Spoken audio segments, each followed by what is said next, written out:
ఉడిపి కృష్ణుడు విగ్రహంకి సంవత్సరంలో 365 రోజులు 365 అలంకారాలు చేస్తారు. రోజు ఉదయం ఆలయంలో అర్చన చేయడానికి కూర్చున్న పీఠాధిపతులు కళ్ళు మూసుకొని ధ్యానం చేస్తే ధ్యానంలో కృష్ణుడు ఏ రూపంలో కనిపిస్తారో ఆ రూపంలో అలంకారం చేస్తారు ఆ రోజు స్వామికి. ఉడిపి కృష్ణుడు విగ్రహంని భక్తులు కిటికీలో నుండి దర్శించుకోవాలి. నవగ్రహ కిండి లేదా కనకాన కిండి అని పిలుస్తారు ఆ కిటికీని. కనకాన కిండి అనే పేరు కిటికీకి ఎలా వచ్చింది అంటే, ఒకానొకప్పుడు కనకదాసు అని కృష్ణుడు భక్తుడు ఉండేవాడు. ఒకసారి కనకదాసు ఉడిపి కృష్ణుడిని దర్శించుకోవడానికి వెళ్తే కనకదాసుని ఆలయం లోపలికి వెళ్ళడానికి అనుమతించలేదు.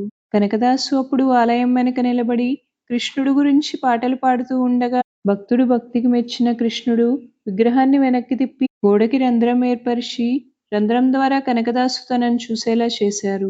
అప్పటి నుండి ఉడిపి ఆలయంలో కనకాన కిండిలో నుండి భక్తులు కృష్ణుడిని దర్శించుకుంటున్నారు. నవగ్రహ కిండిలో నుండి కృష్ణుడిని దర్శించుకోవడం వల్ల గ్రహదోషాలు తొలగిపోతాయని అంటారు.